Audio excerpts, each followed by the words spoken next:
So, training is a marathon, not a sprint. And what that means is we have to look at the long-term goals that we have for our puppy. You know, we have this idea, most of us, of what we think our life will be like when our puppy is grown up, when they're a dog. For some people, a wonderful family dog. Maybe you're going to compete in a sport with your dog. Maybe you're going to do therapy dog work, or you're training your dog to be a service dog.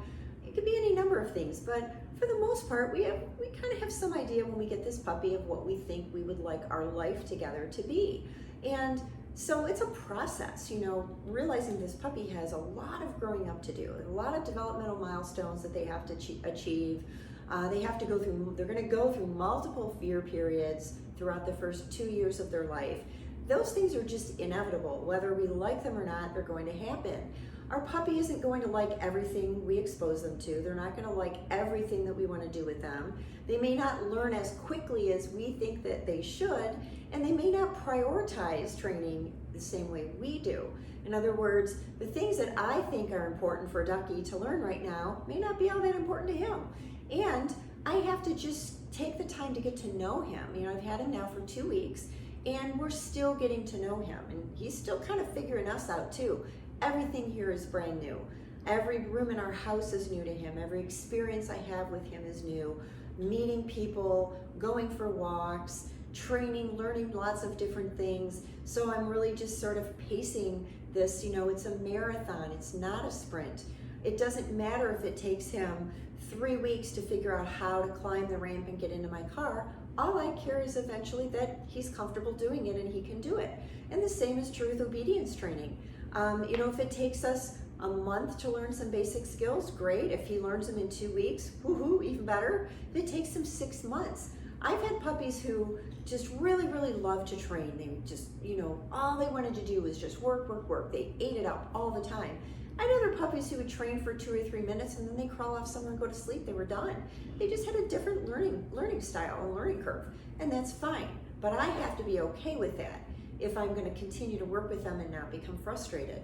So when we think about these early weeks, this, you know, 0 to 16 weeks of age, it's a critical learning time. It's the imprinting phase for puppies. They are forming lifelong opinions of all the things that they're seeing, hearing, smelling, being exposed to. It's a big, big deal. And so we have to take that time and we have to use it very, very guardedly, meaning don't waste your time at home working on sits and downs and stays and never take your puppy for a walk. Don't be so focused on, oh, you have to never have an accident in the house. You have to be housebroken in 2 weeks, and forget to expose them to new people or let them have play dates. Sometimes we get so focused on a particular end goal that we forget about everything else. I'm just like everybody else. I would love for my puppies to be housebroken, you know, as quickly as possible. The reality is it can be anywhere from 3 to 5 months of age, and you just sort of have to be okay with it. I would love for them to be sleeping through the night. I'm a little tired right now. Ducky's doing well. He's doing well for his age, but he's not sleeping through the night. And you know what? Not much I can do about it other than he gets up, he goes out. The progress he has made is he lets us know he needs to go out. He goes out to the bathroom. He is very happy to go right back to his crate and go back to sleep. So we have achieved something. He just isn't sleeping through the night. Sometimes we lose sight of the little wins that we have because we haven't gotten the big win. And again, it's that I want everything in life to be a sprint. I want it to be done. And that's just not really going to happen when you're raising puppies. You're going to see these little achievements all along the way. And if you're seeing consistent, slow progress going forward, you're having a great training experience. You're not going to have one training session and you're going to have completed your training for a particular skill or a goal or objective. You just can't have that expectation. You're going to be frustrated because your puppy's constantly not going to be doing what you want them to be doing. So when we think about, you know, what should our training look like? It should be consistently, even if it's slowly, going forward. You also can have some minor setbacks. You can have a puppy who's been doing really well with house training and then they have an accident on the floor. Doesn't mean all your training is over. It doesn't mean it's, oh my gosh, we're back at ground zero. No, it just means he had an accident. maybe drank a lot more water that day than you realized, or he really was at the door trying to go out and you were too busy working on your laptop to notice. That has happened occasionally.